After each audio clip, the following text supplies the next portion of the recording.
Hello everyone and welcome back. My name is Mr. E and today's 5-minute PD is on parts of the MYP planner. Before we get started, I just wanted to let you know why I do this. I'm a teacher just like you and I need support. Teachers need support. So my goal is to share my experience to support your successful shift to teaching math for conceptual understanding. Share, support, success. With that being said, let's make shift happen. All right, so parts of the MYP Unit Planner. Hope you're familiar with this. We're only going to talk about the inquiry section today, and we're going to look at it through the lens of a thinking map. I love thinking maps. I'm a visual learner. If you have any visual learners in your classroom, which I'm sure you do, you might want to check this out. All right, so thinking maps are consistent visual patterns linked to 8 specific thought processes. The thinking map we're going to use today is a brace map, which shows a whole to part relationship.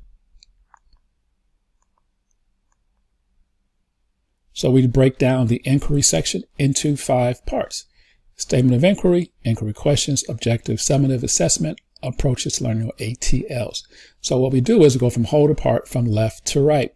Statement of inquiry, we can break it down: conceptual understanding, global context. Can we break that down any further? Yes, we can. Conceptual understanding, we can break down into the relationship between key concepts and related concepts.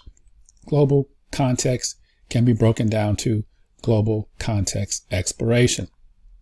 Inquiry questions, there are 3 of them: factual, conceptual, debatable. We can break down objectives, summative assessment, approaches to learning, or ATLs.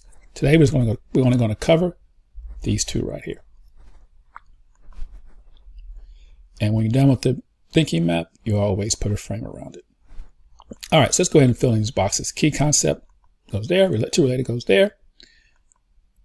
We want to show the relationship between the key and related. That is our conceptual understanding. Once we decide on our global context exploration, not the global context, but the global context exploration, we come up with our statement of inquiry, or as you'll hear it called a lot of times, SOI. I knew I should have tried that. My handwriting is terrible.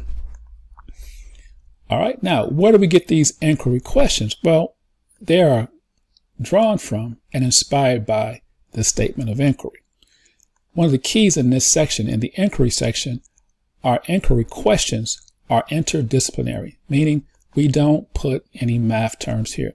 Why is that? Because other teachers are going to see this, the ELA teacher, the science teacher, and we want them to look at this and not be thrown off by the math terms. So we're going to avoid a lot of math terms here.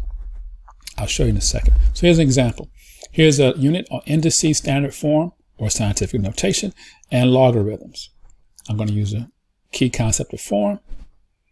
There are my related concepts. Here's my conceptual understanding. Simplifying the representation of different forms of numbers creates efficiencies. Well, I want to view that through the lens of this exploration, human ingenuity and progress. So here is my SOI. All right, now I need to come up with some inquiry questions based on that SOI that don't contain any math. So what are some ways to simplify large amounts of information more efficiently? How does the representation of information affect its interpretation? And is concise information always the most effective? Remember, can't be mathy here. I made that word up. Maybe it does mean something.